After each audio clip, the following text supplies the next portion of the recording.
Sometimes. The Rolling Stones possibly said it the best.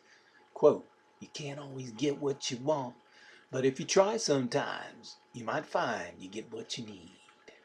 Sometimes not getting what you want is what you need, and you'll never know it until you try. Sometimes could be considered the middle way, the enlightened way.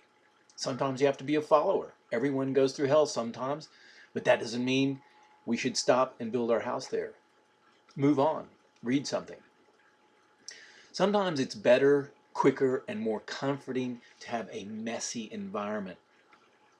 I have a certain degree of messiness about my work and play spaces. Neat people will probably say it's a high degree, but if I compare it to one of my friends, I look like a neat freak. Einstein said if a cluttered desk is a sign of a cluttered mind, of what then is an empty desk the sign of? The National Association of Professional Organizers would be the empty desk crowd. Take an example from a member of how he proves that organizing pays off. He takes 2 decks of cards, one shuffled and one ordered by suit and rank, and gives them to 2 different people and tells them to find 4 specific cards in the deck. Guess who finds them first?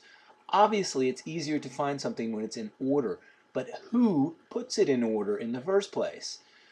According to Eric Abrahamson and David Friedman in their book A Perfect Mess, on average it takes a person 140 seconds to put a deck in order, plus 16 seconds to find 4 cards, for a total of 156 seconds. And it takes only 36 seconds to find 4 cards in a shuffle deck.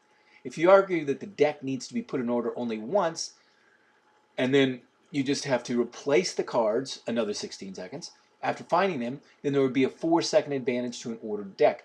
But when you factor in the original 140 seconds, you would have to repeat the task 35 times to be ahead of a messy deck. I have never had to find a piece of paper or a file 35 times. Sometimes messy is more efficient. Messy desks and messy decks can have a lot in common. Obviously, from Einstein's previous quote, he was a fan of usefully messy desks. According to a survey done by Abrahamson and Friedman, people who said they keep a very neat desk spend 36% more time looking for things than people who said they keep a fairly messy desk, and that's without considering the time to sort and file documents in order to keep a neat desk. Maybe people that keep messy desks know unconsciously the time value of a messy desk, which would explain why, according to a survey done by professional staffing from Allianz office messiness tends to increase sharply with increasing education, increasing salary, and increasing experience. 2 of the most influential documents to come off the 26-year-old Einstein's desk are virtually unknown except to the scientific community. One had to do with an explanation for Brownian motion.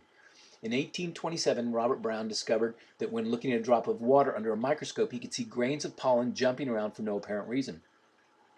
Einstein theorized that matter was made of particles, molecules, that were randomly bouncing around because water was fluid, and sometimes the pollen would get hit on one side of the grain by more molecules than hit on the other side, causing it to jump around. The other paper was an approach to calculating the size of these molecules. Randomness is an integral part of nature. A whole field of study called stochastic resonance describes situations where adding some randomness to a system makes it more effective. Much of the study has been focused on a system believed to be very reliant on this effect and critical to reading this sentence: your brain.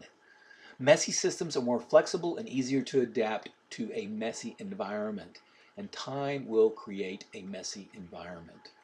Mess can help a system fall into harmony or resonate with its environment. What's messy about your life, but you love it anyway?